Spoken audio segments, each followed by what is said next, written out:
Vous vous trouvez dans un couloir étroit au cœur de la cité interdite, en l'an 1720. Les murs autour de vous sont peints de ce jaune impérial qui fait frémir, mais l'air a le goût amer de la peur mélangée à l'encens de jasmin. Vos pantoufles de soie ne produisent aucun son sur la pierre polie, tandis que vous suivez l'eunuque âgé devant vous, son ombre dansant dans la lumière vacillante des bougies. Vous avez 15 ans. Vous venez d'être choisi comme l'une des nouvelles concubines de l'empereur. L'eunuque s'arrête brusquement et se tourne vers vous, ses yeux portant un mélange troublant de pitié et d'efficacité glaciale. « Écoute-moi bien, enfant, » murmure-t-il, sa voix à peine audible au-dessus du bruit lointain de l'eau qui ruisselle des fontaines ornementales. « Ce que je vais te révéler déterminera si tu vis ou si tu meurs dans cet endroit. Ce ne sont pas de simples coutumes. Ce sont les chaînes invisibles qui enchaînent chaque femme qui pénètre dans la chambre du Fils du ciel. Votre cœur bat contre vos côtes tandis que vous réalisez que tout ce que vous croyez savoir sur le luxe impérial n'était qu'un mensonge magnifique. Les vraies règles du harem sont sur le point d'être révélées, et elles sont plus terrifiantes que tout ce que vous auriez pu imaginer. La première règle qu'on vous enseigne est la plus fondamentale. Vous ne devez jamais, sous aucune circonstance, tourner le dos à l'empereur. Cela semble simple, jusqu'à ce que vous réalisiez ce que cela signifie vraiment. Quand le Fils du ciel pénètre dans ses appartements, vous devez toujours lui faire face, même quand vous vous déshabillez, même quand vous accomplissez les actes les plus intimes. Les femmes avant vous ont développé une capacité presque surnaturelle à se mouvoir comme des danseuses, ne permettant jamais que leur colonne vertébrale fasse face à l'homme qui tient leur vie entre ses mains. Mais pourquoi ? Un empereur qui règne sur 300 millions de sujets sait que la mort peut venir de n'importe où, même des mains douces d'une belle femme, une aiguille dissimulée, une lame cachée, du poison sous les ongles. Votre dos tourné vers lui représente un moment où n'importe quoi pourrait être caché. La deuxième règle est encore plus troublante. Vous ne devez jamais parler sauf si on vous adresse la parole. Et quand vous parlez, vous devez vous référer à vous-même à la troisième personne. Vous n'êtes pas « je ». Vous êtes cet esclave indigne ou cette humble concubine.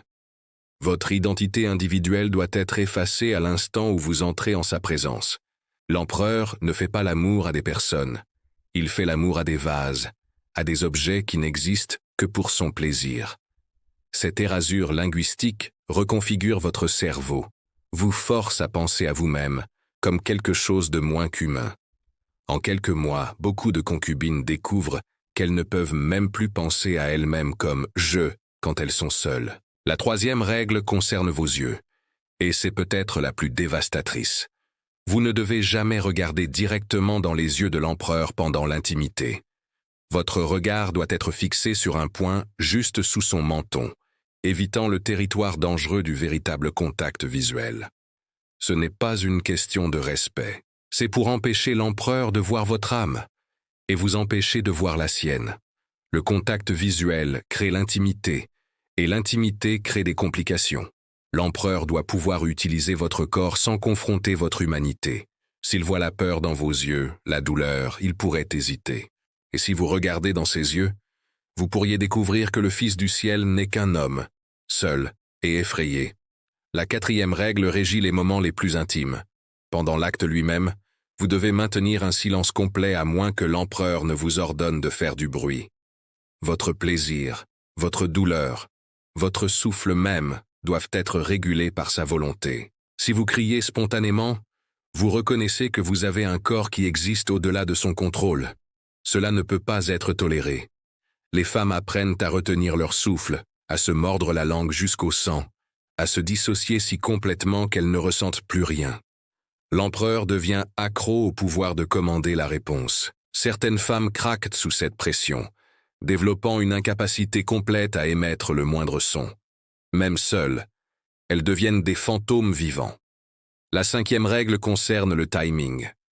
L'apogée de l'empereur doit toujours arriver en dernier, parce que sa libération représente le moment où l'ordre cosmique est restauré. Sa semence est considérée comme sacrée, une connexion directe au mandat divin.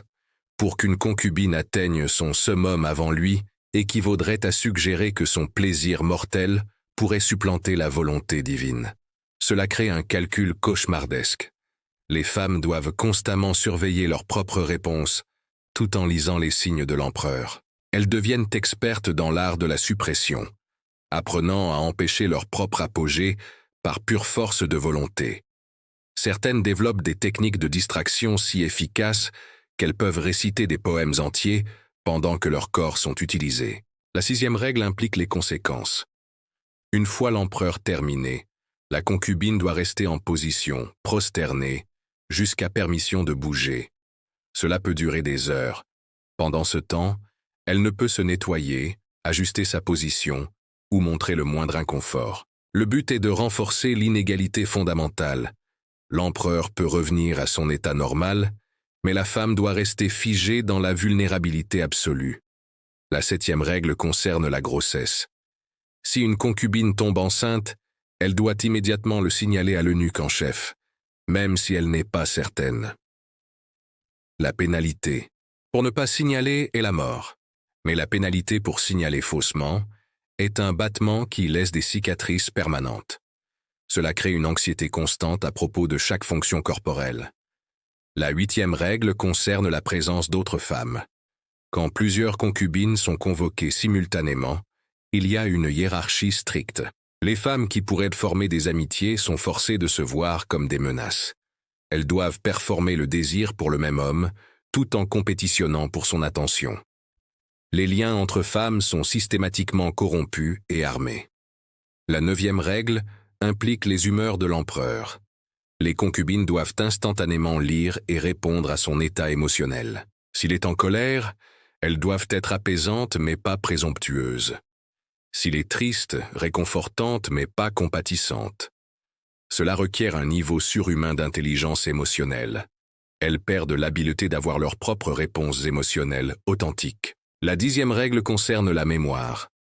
Les concubines doivent se souvenir de chaque détail de leur rencontre avec l'empereur, mais aussi oublier ces rencontres au moment où elles quittent ses appartements. Elles doivent maintenir un rappel parfait en sa présence et une amnésie parfaite à l'extérieur. Beaucoup développent des troubles dissociatifs. Les règles suivantes révèlent la portée totale du contrôle. Le désir impérial suit les saisons. Pendant les récoltes, les concubines doivent incarner la fertilité. En hiver, représenter la chaleur. Certaines rencontres doivent être observées par des témoins pour s'assurer du respect des règles. Les cadeaux de l'empereur viennent avec des dettes invisibles, créant jalousie et hiérarchie. Les familles des concubines sont tenues en otage pour assurer leur compliance. La menace n'est pas seulement contre leur vie, mais contre l'honneur de toute leur lignée. En vieillissant, les concubines doivent maintenir leur attrait sans paraître essayer trop fort, utilisant des cosmétiques au plomb qui empoisonnent leur peau. Quand un empereur meurt, ces concubines font face à un choix impossible: être enterrées avec lui pour l'honneur ou vivre comme veuves marquées à jamais.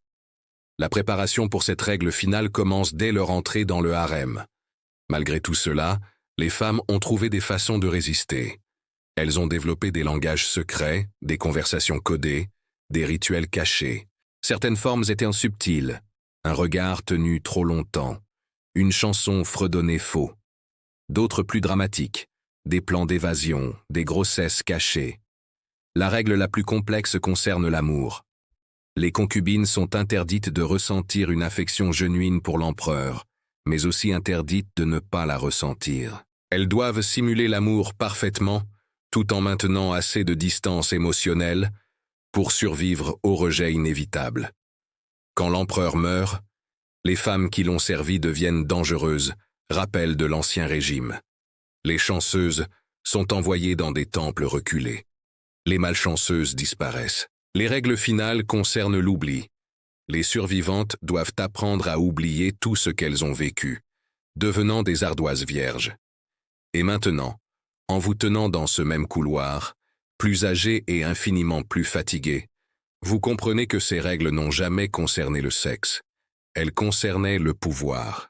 Le pouvoir de réduire les êtres humains à des objets, de transformer l'amour en performance. L'eunuque qui vous a murmuré ces règles est mort depuis longtemps. L'empereur que vous avez connu a été remplacé par son fils dans un cycle sans fin. Mais les règles demeurent, transmise d'une génération à la suivante. Vous avez survécu en oubliant comment être humaine et en apprenant comment être une ombre. Vous avez maîtrisé l'art de paraître exister tout en disparaissant réellement.